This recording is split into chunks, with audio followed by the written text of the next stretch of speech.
Madagasikara no laharana fahadimy androany mandritra ny dingana famarana ny lalao teny amin'ny lapan'ny kolontsaina sy ny fanatanjahantena Mahamasina. Vokatra tamin'ny nandresen'ny ekipa pirenena Côte d'Ivoire sy Mozambique. Mali no laharana fahatelo.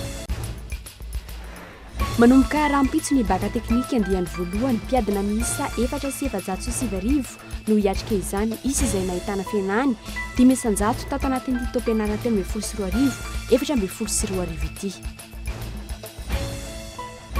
Mankalaza ny 10 taona ny Tarika Ambosy, fampisehoana gava no niarana tamin'ny ekipan'izy ireo omaly tao amin'ny Alliance Française Andavamamba, tanjona ny fanandratana ny gadona Bakasy. Ny andindiny izay vetrano.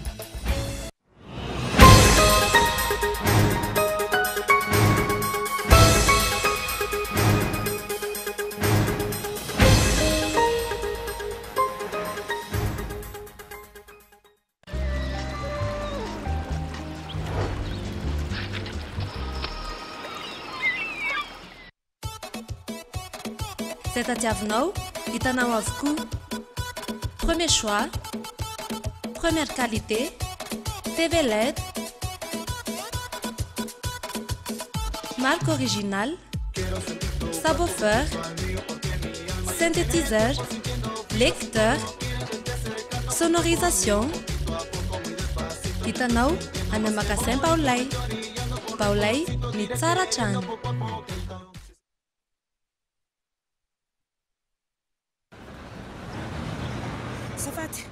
Lalao, ina vaovao fandehasanao zany. Manahoana andehanao re abonnement Canal Plus sao tsy mahita série vaty koa manaraka baolina dia sao taraiky eo. Fa maninona renao no membibisety miampita fotsiny dia efa vita re abonnement. Ahoana? Hitanao ry zao misy point de recharge Canal Plus raha vao mahita ray ohatrany dia efa afaka amin'ny série abonné ao. Zany rehefa mandovoliny amin'ny point de recharge Canal Plus ianao dia alaivony taremarika 410 amin'ny carte ao anatin'ny décodeur anao dia entinao fotsiny ny vola tokony aloha arakaraka ny abonnement anao. Manatona fotsiny point de recharge Canal Plus dia efa vita. Ndao ale Manomboka izao afaka manatona point de recharge Canal Plus ianao rehefa anao réabonnement Canal Plus.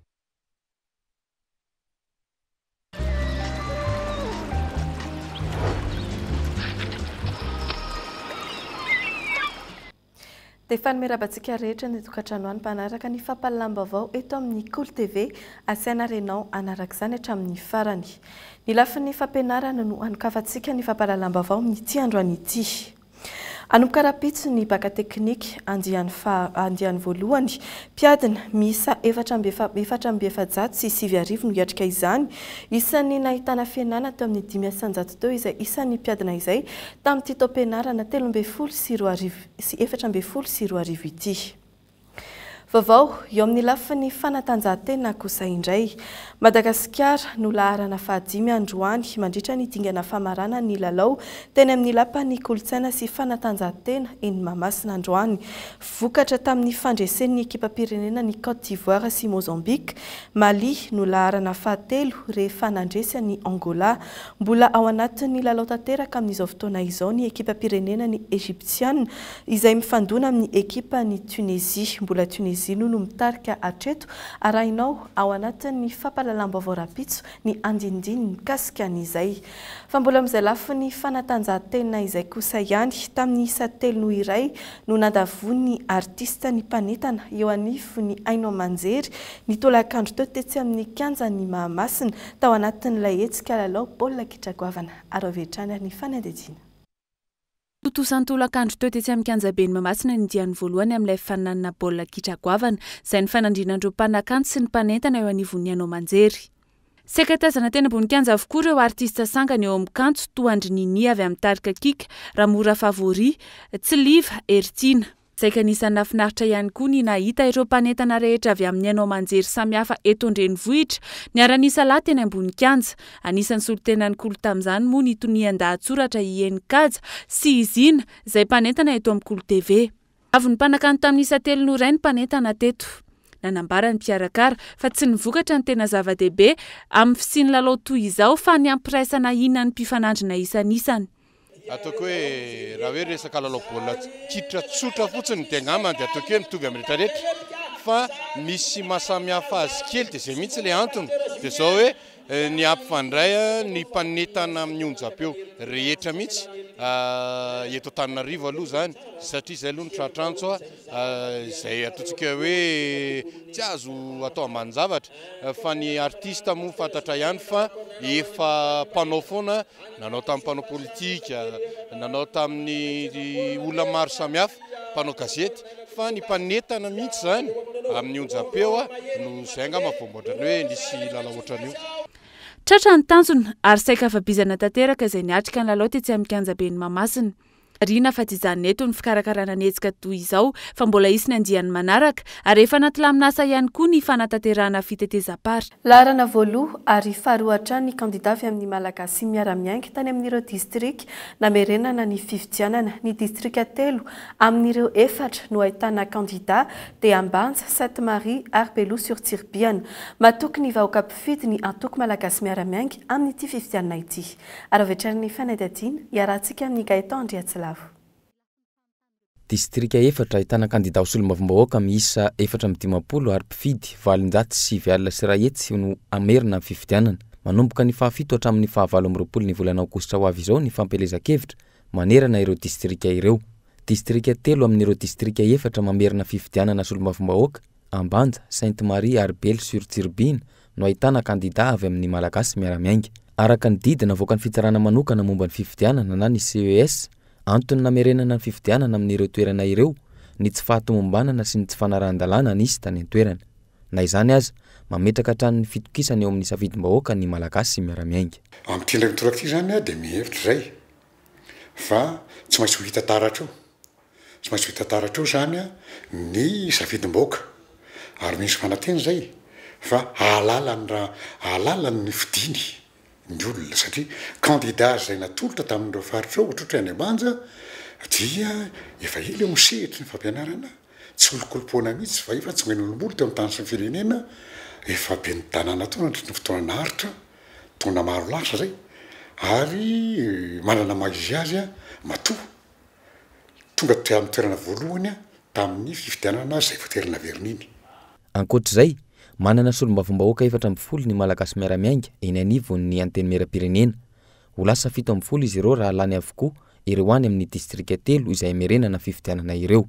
Zava-dehibe izany indrindra eny anivon'ny anteny miara-pirenena izay mila fanovana tanteraka amin'izao fotoana izao.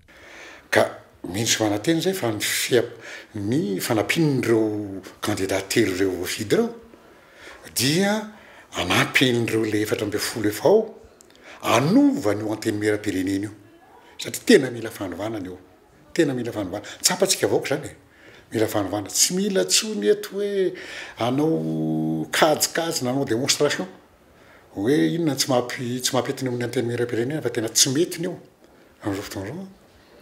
Ka mila aina avao mihitsy ao anatin'iny mila ndro olona anankitelo avy aty Malagasy miara-miainga ireo anampy amin'ny fanovana ny zava-misy ao anatin'ny amin'izao fotoana izao. Vokatry ny fifidianana nisy hatr'izay nitazona ny laharana fahatelo eo amin'ny hery politika eto Madagasikara ny Malagasy miara-miainga. Raha atao ny kady tsotsotra mihoatra ny 5 hetsy ireo mpifidy manerana ny nosy nametraka fitokisana amin'ny antoko. Raha tsy hivina, fifidianana fahatelo eto Madagasikara atao anatin'ny Repoblika faha-4 ity atao amin'ny distrika 4 ny faha-9 amby roapolo ny volana aogositra ho avy izao ity. Eo amin'ny lafin'ny toe-karena tsy mbola fantatra izay ho fanapa-kevitry ny anteny merandolona Amerikana na hanoina tsy hanohy ny AGOA aorian'ny taona 2010 sy 2020. Azo antenaina nefa izany ho ny fanjakana malagasy. Na izany aza, isan'ny vokatra azo andraindraina ihany koa ny Power Africa tao anatin'ny tatitra nataon'ny filoham-pirenena teny ampahatongavany omaly tamin'ny 3 ora maraina. Firenena enina no efa nahazo izany ary 420 miliara dolary no ampiasaina amin'ny angovo. Iady mafy mba ho isan'ny firenena azo anjany koa isika eto Madagasikara. Fanadadiana iarana amin'ny Erinirina Rabary. Mbola miandry ny famoahan'ny mpamatsy vola n'ireo tarehim-bola rehetra efa nampanentenen'izy ireo hatramin'izay. Andrasana mialohan'ny volana Desambra ny apahany amin'ny vola skady aide budgétaire avy amin'ny vondrona Europeanina ao anatin'ny 11 Fed sy ny banky iraisam-pirenena. Mbola miandry ihany koa ny resaka AGOA izay tsy mbola voafaritra eto na itoy na tsy itoy intsony. Androany nanambarany filoham-pirenena nandritra ny valan-dresaka nataony tamin'ny mpanao gazety fa azo antenaina ny fanitarana ity fanarahana ara-barotra eo amin'ny États-Unis sy Afrika ity. Anomboka amin'io herinandro zany dia amory ireo tompon'anakitra rehetra ijery hoe miomantsika miaraka ny AGOA ahoana ny etrentsika an'izany amin'ny fomba zay voarindra ary dia efa tsy maintsy miomany ihany koa tsika amin'ny hoafin'ny agroa satria dia mety izy zany mety isy ny fitarany ny azo lazaina hoe tongotra ao anatin'ny agroa fa tsy mijanona fotsiny amin'ilay hoe fanondrarana lafiny textile zany io agroa io.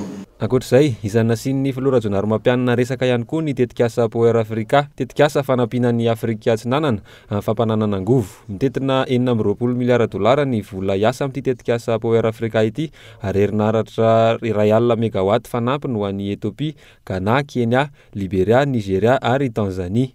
Efa eo andalam-panaovana ny fifampirarahana amin'ny idira Madagasikara amin'izany isika amin'izao fotoana izao, hoy ny filoha ary efa manana programan'asa andraisana izany ny ministera. Efa manana programme sika zay azo lazaina hoe efa mipetrapetraka.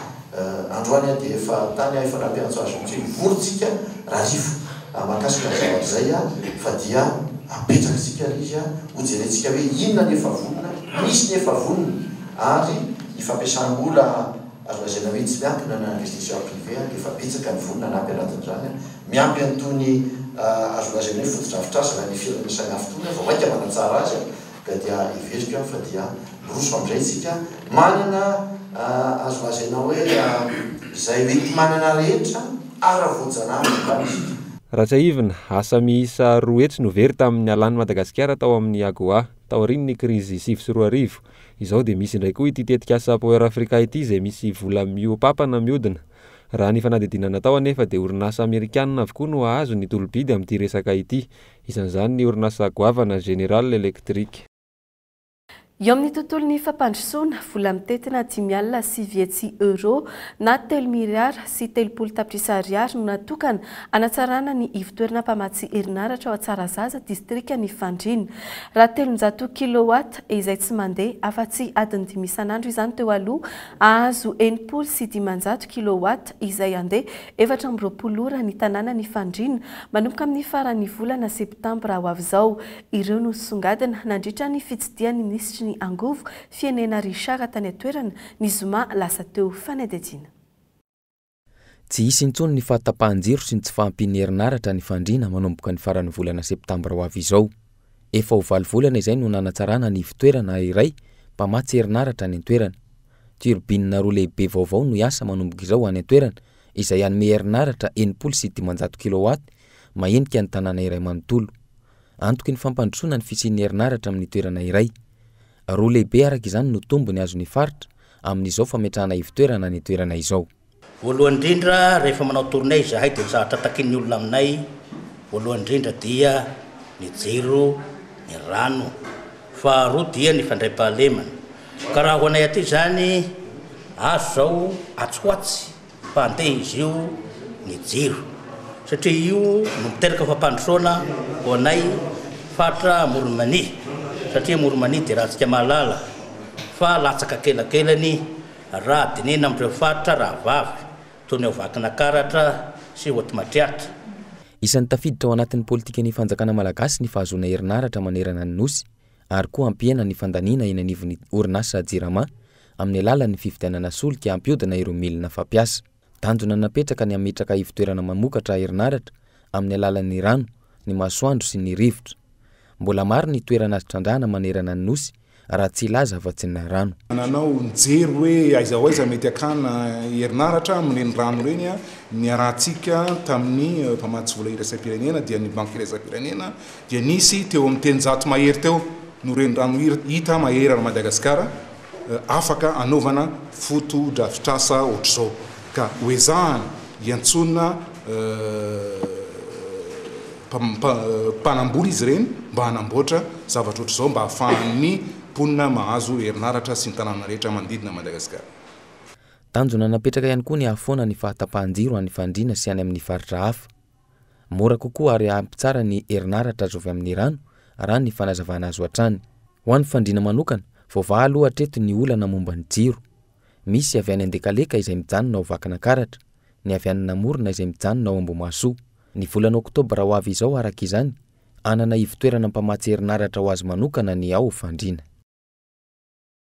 Vaovao ny kolontsaina kosa indray makalaza ny 15 taona ny tarika bos nisy ny fampisehoana gadona kalony fahiny omaly ariva tao amin'ny AFT Andavamamba fampisehoana izay nanehoan'izy ireo ny katy malagasy tamin'ny alalan'ireo hira maro isan-karazana ahafantarana ity tarika ity tanjona ny fanandratana ny gadona bagasy fanampanazavana. Tarika ny kosa zany nanomboka tany amin'ny atome mateny Akatso 570 taona lasa zay dia vaveo nandalo tao misolika 520 taona lasa zay dia zay voarimbosa 520 taona lasa zay dia amin'izao fotoana zay koa zay mbola ao anatin'le hoe sehatra bagasy 5 taona koa zay vanim-potoana maromaro zay akalazana anio zay amin'ity taona ity. Ndao iverenantsika kosa ireo tsiam-baovao eo amin'ny pejy ny politika ny fikarakarana ny fifidianana pahany sy ny kominaly eo ihany koa ny fifidianana ireo mpitsara roa ny antenimieram-pirenena isolo tena azy ireo eny amin'ny fitsarana afo momba ny lalam-panorenana ary avetrany ny Atsiprianzay. Niova indray ihany koa ny fomba firesaka ampy anatanterahana amin'ny fifidianana kominaly indray ny volan'ny Pasemma raha toa ka nilaza ny solon-tenan'ny mpinoda ny alatsinainy teo fa mbola mila mitady manodidina ny $7 eo ny fanatanterahana izany. Fametrahana ny lalàna ifehy fifidianana sisa no andrasana raha nambaran'ny filohan'ny senita androany. Ny budget communal aloha zay ao anatin'ilay étude nataony araka tamin'ny Pasemma aloha dia mbola voatazona iny satria iny budget iny ange azadiny fa ny arahany teknisianina ny senita zany ny teknisianina rabola ao amin'ny senita sy ny teknisianina rabola avy ao amin'ny Pasemma zany no nandrafitra andreny vola lanina amin'ny fifidianana ireny. Raha ity voalazan'ny filohan'ny senita androany ity dia ny fahavononan'ireo lalàna samihafa sisa andrasana. Isakilan'izay nanomboka androany ny fampielezan-kevitra ho an'ny fifidianana solombavambahoaka tsy maintsy naverina. 420 ireo kandida amin'ireo distrika 4 ireo ary manana 120 andro izy ireo hanaovana ny fampielezan-kevitra. Distrika Anambanja, Marivoay, Belo sur Tsiribihana ary Sainte-Marie no tsy maintsy averina ny fifidianana solombavambahoaka raha ny fanapahan-kevitra ny CES. Fa 20 ny volana aogositra ho avy izao no anatanterahana izany. Io maraina io no tonga teny amin'ny gymnase Gouvert Korondrano ireo bileta tokana sy ireo fitaovana ampiasaina ka ny sabotsy izao no hiazo ireo distrika 4. Tsy afenina fa tena ekena, nisy ny adisona nataon'ny olona anay dia nesorina reny olona reny nisy koa adisona avy amin'ny candidat zay ataoko hoe nanao ny zavatra tsy mety ary dia efa misy ny fampitandremana zay nataon'ny tompona ndraiky mpanjakana zay nanao an'izay fihetsika zay niaraka tamin'ilay candidat fa dia tena tsy andefitra tokoa izahay ka nareo olona nesorinareo ary dia nandeha ny fanadiadiana sy ny fitoriana momba an'izay zavatra zay. Raha tsy ahivina ny fisian'ny alabato sy ny tsy fanarahan-dalàna momba ny fifidianana ny tranga farany teo namerenana ny fifidianana solombavambahoaka tany amin'ireo distrika ireo. Tompona andraikitra telo no nosoloana vokatra izany eo anivon'ny senita. Tsy mbola fantatra kosa ny toy ny fitoriana tamin'ireny raharaha ireny izay nitarika ny fitsarana manokana momba ny fifidianana na ny CES na nafoana ny vokam-pifidianana.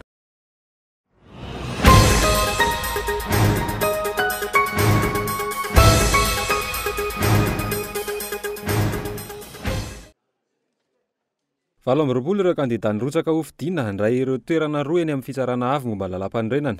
Larana fahasivy Jailany Salim kosa no nisintina ny firotsahako ho fidiana tamin'ny minitra farany. 720 ireo solombavambahoaka tonga nifidy androany. Raha ny fanadihadiana natao olon'ny HVM avokoa ireo kandida roa lany ireo na dia ny iray aza no fantatra tamin'ny fomba ofisialy fa avy amin'ny antokony fitondrana. Raha ny nambaran'ireo kandida lany ireo dia hampandala ny fahamarinana eny amin'ny fitsarana avy momba lalam-panorenana no anjara asan'izy ireo. Ny fametrahana fitsarana avo momba ny lalam-panorenana zay maleo tena tsy manaraka baiko tsy manaraka toromarika na aiza na aiza.